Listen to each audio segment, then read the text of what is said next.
Isaac, Jacó. Abraão, o patriarca, o desbravador, o pioneiro, o avô. Isaac, o filho, Jacó, o neto. Três homens, irmãos, completamente diferentes, apesar de serem da mesma família, mas com perfil, temperamentos, histórias diferentes, experiências com Deus diferentes.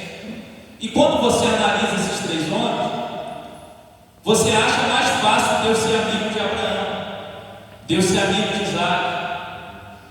Mas quando você olha para a história de Jacó, você fala: esse homem era improvável. Abraão, apesar das suas limitações, é uma pessoa que erra menos do que Jacó. Quando você analisa a história de Isaac, talvez é o que menos erra de todos, porque Isaac, ele aprende com os erros do pai, e até alguns erros que Abraão, seu pai, comete, apesar de ser o pai da fé, Isaac não comete. Então, amados, quando você olha para a história de Jacó, você vê que desde cedo ele era uma pessoa que tinha um perfil que não parecia que ia desenvolver uma amizade, uma história com Deus, a começar pelo seu nascimento. E aí isso tem muito a ver com o que foi ministrado aqui através da peça. Jacó, para quem não sabe, o que é do conhecimento dos irmãos, ele nasce agarrado no calcanhar do seu irmão mais velho, Esaú, irmão gêmeo, e havia uma bênção especial do primogênito. Então Jacó nasce agarrado no calcanhar de Esaú, e Deus já havia profetizado para Rebeca, sua mãe, que havia uma guerra entre duas nações no ventre dela. E aquilo ali, amados, já apontava para algumas falhas de caráter de Jacó. Uma pessoa que tinha dificuldade de ficar por último. E você vai observar isso na vida de Jacó. E aí ele recebe do seu pai um rótulo: Jacó. Naquele contexto, irmão, cultural, os nomes tinham um peso muito grande. E o nome de Jacó não significava algo bom. Não por acaso, quando mais à frente ele engana seu pai, o seu irmão Esaú, o raiva dele, diz assim: ó, não é à toa que o nome dele é Jacó. Era um rótulo que trazia o que foi ministrado aqui em peso: vergonha, constrangimento, trauma. Jacó passa a sua infância, a sua juventude carregando esse peso. Todo mundo sabia que o nome Jacó era um rótulo que não significava uma coisa boa, porque Isaac não escolheria Jacó, mas Deus escolheu Jacó. Aleluia.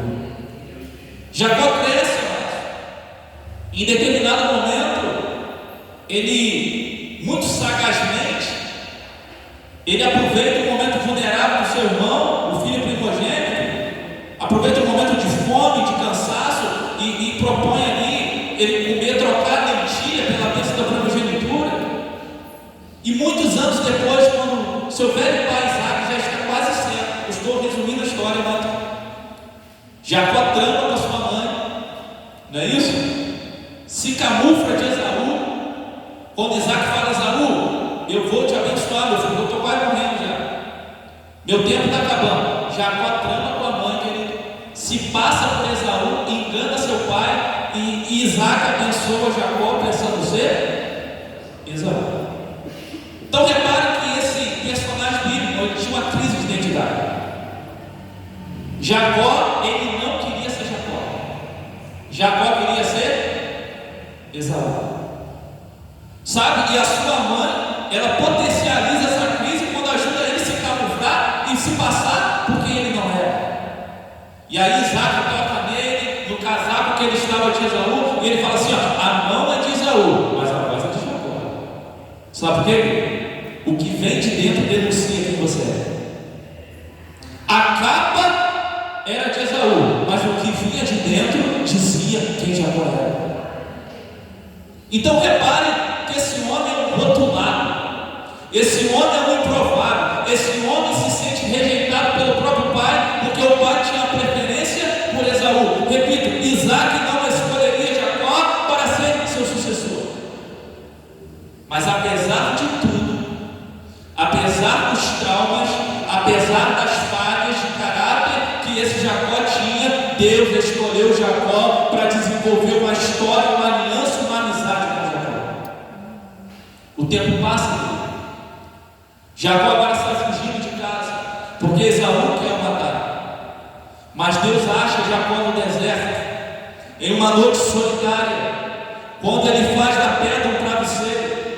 Deus se revela a Jacó e diz assim: eu sou o Deus de Abraão e de Isaac. Repare que Deus não fala que era Deus de Jacó ainda, porque uma amizade com Deus não nasce do dia para a noite. Uma amizade com Deus não nasce no primeiro encontro. A aliança com Deus precisa ser testada e provada. Querido, Deus ali se revela a Jacó, e naquela manhã Jacó acorda e fala: esse aqui não é outro lugar a não ser a casa de Deus. Quando a presença de Deus invade o ambiente, você chama o deserto de casa de Deus, irmãos, porque a presença de Deus transforma os ambientes da nossa vida e da nossa trajetória. Então Jacó se levanta, ergue uma coluna de pedra, derrama azeite e faz uma proposta, um acordo com Deus: se o Senhor me abençoar, se o Senhor for comigo, se o Senhor me guardar, e se o Senhor um dia me trazer de volta para a casa do meu pai, eu te darei todos os dízimos. Repare que Jacó não está interessado em uma amizade com Deus, ele quer fazer uma sociedade com Deus. É o Jacó, irmãos, acostumado a tramar, acostumado a usar da sua sagacidade. É um Jacó que, apesar de ser criado, digamos entre aspas, ser filho de crente, ainda não conhecia o Senhor, ainda não era o amigo de Deus. Só que passa-se 20 anos, 20 anos se passam, Deus abençoa Jacó, prospera Jacó. E aí a gente chega no texto que eu li, em mais uma noite em que Jacó está na solidão, está angustiado, porque ele está prestes a reencontrar o seu irmão Esaú, e ele não sabe qual vai ser a reação do seu irmão 20 anos depois. Deus encontra Jacó no Jaboque. Deus se manifesta em uma manifestação teofânica, e Jacó passa aquela noite com Deus. Jacó mais uma vez quer ser abençoado, mas Deus não quer só abençoar Jacó, Deus quer transformar Jacó. E aí Deus começa confrontando a identidade de Jacó. O Jacó que outrora enganou o pai, e quando o pai perguntou qual é o teu nome, ele disse: eu sou Esaú. Agora Deus faz a mesma pergunta, e o Deus do Salmo 139 que foi ministrado aqui nesta noite, que conhece, que nos sonda, querido, que antes que saia uma palavra da nossa boca, ele já sabe o que você vai falar. Não tem como mentir para esse Deus, não tem como enganar esse Deus, não adianta se camuflar para esse Deus. E o Jacó que engana Isaac, seu pai, não tem coragem de enganar Deus. Ele assume quem ele ainda é. O Jacó, o rotulado, o traumatizado, o homem que carregava uma crise de identidade, talvez uma ferida aberta na sua alma. E agora ele disse ao Jacó, então Deus libera uma palavra sobre o futuro dele e diz: não se chamarás mais Jacó. Você não vai continuar carregando esse rótulo, você não vai continuar carregando esse peso. Você agora vai ser o príncipe de Deus. Te chamarás Israel, porque como príncipe lutaste com Deus e com os homens e prevaleceste. Deus não transforma Esaú em Israel, Deus só transforma Jacó em Israel. Entenda, quando você assume quem você ainda é, Deus libera uma palavra sobre a tua história e muda o teu destino, e muda o teu futuro, ou e cura os seus traumas e cicatriza as feridas que você carrega do passado. Assuma quem você ainda é diante do Senhor, porque Ele pode transformar ainda Jacó em príncipes de Deus. Ele é o Deus de Abraão, de Isaac e até de Jacó. Deus é o seu amigo improvável. E aí agora Jacó não vai ser mais Jacó, vai ser príncipe de Deus, Israel. E algumas diferenças, algumas transformações acontecem na vida deste homem. Primeiro, amados, Jacó andava rápido, Israel passa a andar diferente. Jacó, pastor Canzani, era conhecido por andar rápido. Ele já nasce agarrado no calcanhar, não querendo ficar para trás. Isso aqui é no mínimo simbólico para o caráter daquela criança. Sabe, queridos, ele trama com a sua mãe, é ágil, é sagaz, para chegar primeiro do que Esaú, oferecer o guisado para o pai e tomar a bênção primeiro. Jacó andava rápido. Quando ele passa 20 anos trabalhando com o sogro e ele sai fugindo de lá, ele sai andando rápido. Só que agora, querido, Deus pega ele de jeito. E Deus toca na sua junta, na sua estrutura interior. E Jacó agora nunca mais vai poder correr. Jacó nunca mais vai chegar na frente de ninguém. Mas tem uma coisa, Jacó agora vai virar Israel, vai começar a andar diferente. Amigos de Deus nem sempre chega primeiro, mas ele anda diferente. Aonde ele passa, alguém fala: algo aconteceu na vida daquele homem, algo aconteceu na vida daquela mulher, algo aconteceu na vida daquele jovem. Oh, querido, por quê? Porque ele anda diferente. E por que ele anda diferente? Porque ele teve um encontro com Deus. Deus tocou ele profundamente e Deus mudou o jeito dele andar.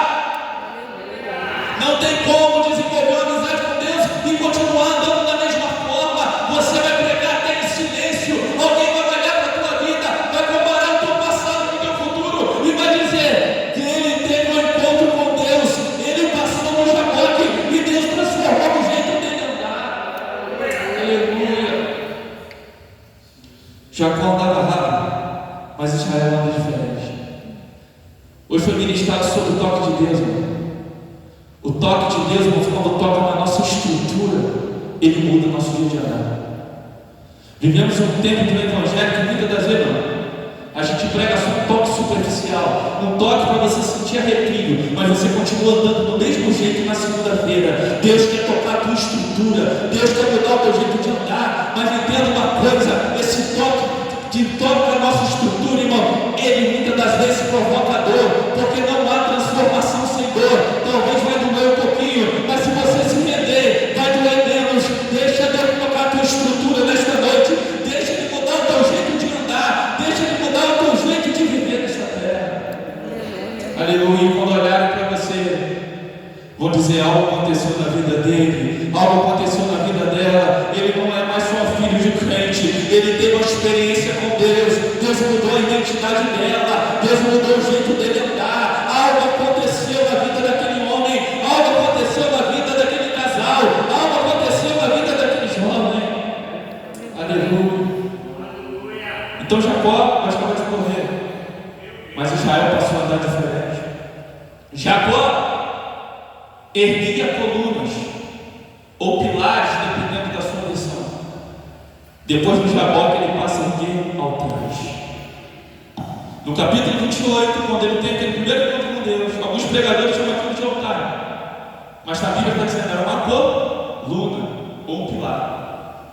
E é interessante que o Jacó, que ergue uma coluna, quando ele tem aquele primeiro encontro com Deus, ergue uma coluna também quando ele faz um trato com o seu sogro Labão. Ora, então não era um altar, porque ele erguia isso também quando ele fazia acordos com homens.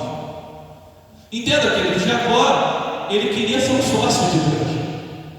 Jacó faz um contrato com Deus, e aquela coluna é um símbolo desse contrato, com cláusula de arrependimento. Olha, a gente pode voltar atrás. Se o senhor fizer, eu vou ser fiel.